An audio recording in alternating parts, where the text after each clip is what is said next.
Hi zusammen, herzlich willkommen zu einem neuen Video. Ich bin Alex und ich stelle euch heute meine Top 5 Lieblingsdüfte vor für Männer aus der Nische.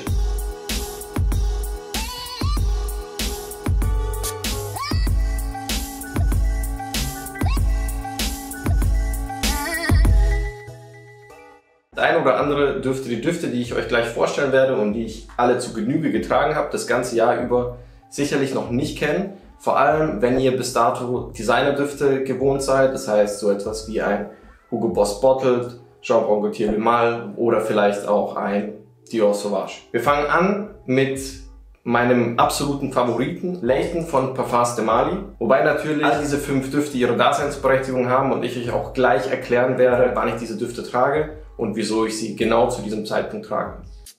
Dem einen oder anderen dürfte der Duft nicht ganz unbekannt sein. Vor allem, wenn man sich schon ein bisschen für Nischendüfte interessiert.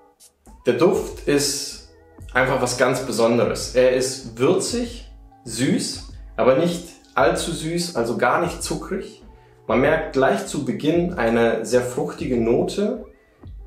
Man kann es, wenn man nicht genau weiß, was drin ist, nicht absolut zu 100% rausriechen, aber ich verrate es euch, es ist der Apfel.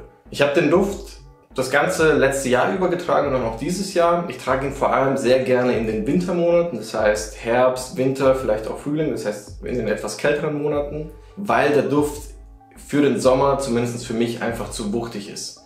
Er hat eine sehr gute Haltbarkeit, er hält locker 10 Stunden, ist immer präsent, aber im Sommer, wenn es dann irgendwie 30 Grad draußen hat, ist das einfach viel zu wuchtig und da ist mir der Duft auch einfach nicht frisch genug.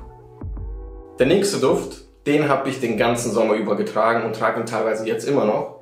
Das ist von der Marke Goldfield & Banks, der Duft Pacific Rock Moss. Der Duft wurde in letzter Zeit absolut zu Recht gehypt, denn er ist sehr einzigartig in Bezug auf seine Komposition. Der Duft ist frisch, aquatisch, aber er hat auch so eine leicht cremige Note. Und diese cremige Note, die kommt durch den Salbei und Moos zustande. Gleichzeitig diese frische Note, die man gleich rausriecht, die kommt von der Limone. Und der Duft ist perfekt geeignet für einfach sehr warme Sommertage, wenn man viel unterwegs ist, wenn man irgendwie in der Stadt shoppen geht. Der Duft ist auch jetzt kein typischer Männerduft, also er ist unisex, Frauen können ihn genauso gut tragen. Orchid Man von Frappin ist ein Duft, den ich sehr gerne ins Büro trage oder auch einfach mal tagsüber, völlig unabhängig von der Jahreszeit. Der Duft ist frisch, würzig, also im Grunde klassisch wie ein Männerduft halt riecht. Man hat gleich diese frische, herbe Note und diese Frische, die kommt aus der Bergamotte und dieses Würzige, was man hier wahrnimmt, das ist der schwarze Pfeffer, der in der Kopfnote verarbeitet wurde. Und später, wenn sich dann der Duft entwickelt, dann riecht man noch eine ganz leichte, dezente Ledernote. Wie gesagt, ich habe den Duft immer sehr gerne getragen, trage ihn immer noch, vor allem ins Büro oder auch wenn ich einfach mal so unterwegs bin, das ganze Jahr über. Ich mache da jetzt keine Unterscheidung, weil der Duft für mich so ein Allrounder ist. Und zwar genauso wie auch der Duft, den ich euch jetzt vorstelle. Nummer 4. Meine Nummer 4 ist von Bois, der Duft Parana. Und ja, dieser Duft ist ähnlich zu dem Duft davor, zu Orchid Man von Frappin. Er ist ebenso frisch würzig, aber deutlich fruchtiger. Und diese fruchtige Note, die kommt durch die Johannisbeere. Und der ein oder andere würde sich jetzt fragen, wenn er an dem Duft schnuppert, Moment mal, das kommt mir irgendwie so bekannt vor. Richtig? Creed Aventus ist jetzt nicht der absolut gleiche Duft, aber die beiden sind doch schon sehr ähnlich. Und zwar dahingehend, dass beide diese birkig-fruchtige Note haben. Parana ist aber bei weitem nicht so fruchtig wie Creed Aventus. Creed Aventus hat ja auch noch Ananas verarbeitet, das hat Parana nicht. Parana arbeitet hier mit der Johannisbeere, die deutlich herber ist. Ich habe Parana genauso wie Orchid Man immer im Büro getragen. Ich trage ihn tagsüber, das ganze Jahr über. Beide Düfte sind für mich einfach richtig gute Allrounder. Man kann mit denen absolut nichts falsch machen, sie wirken nie aufdringlich. Man muss sie aber mehrmals am Tag aufsprühen. Wenn ich die beiden jetzt vergleichen würde mit Layton, muss man ganz klar sagen, Layton hat eine deutlich bessere Haltbarkeit. Alle Düfte haben eine gute Haltbarkeit, aber Layton ist ganz klar hier der Top-Performer in Bezug auf die Haltbarkeit. der reicht locker 10 Stunden.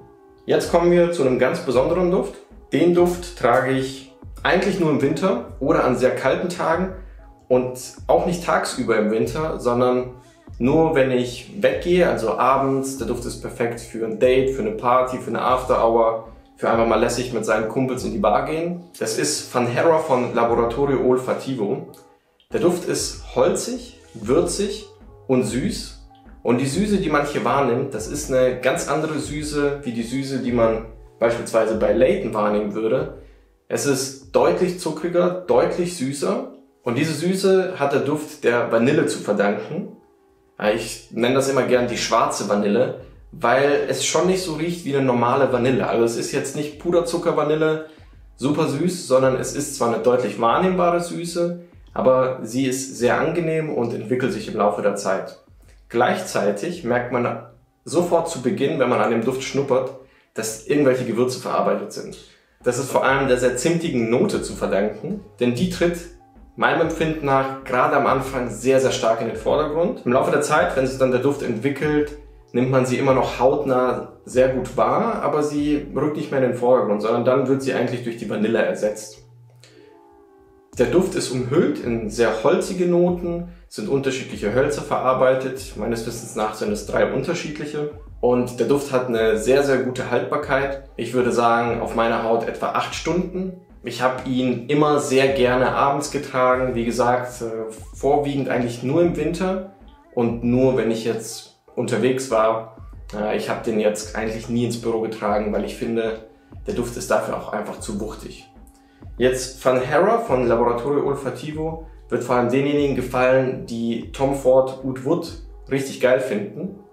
Denn ich finde schon, dass diese Düfte eine gewisse Parallele haben. Natürlich, Tom Ford Oud Wood ist bei weitem nicht so süß wie Van Hera, aber beide haben diese würzig-holzigen Noten, die doch schon sehr udig anklingen lassen. Wenn euch das Video gefallen hat, dann gebt mir gerne einen Daumen hoch und abonniert mich. Und wir sehen uns bald wieder zum nächsten Video. Bis bald, euer Alex. Ciao, ciao.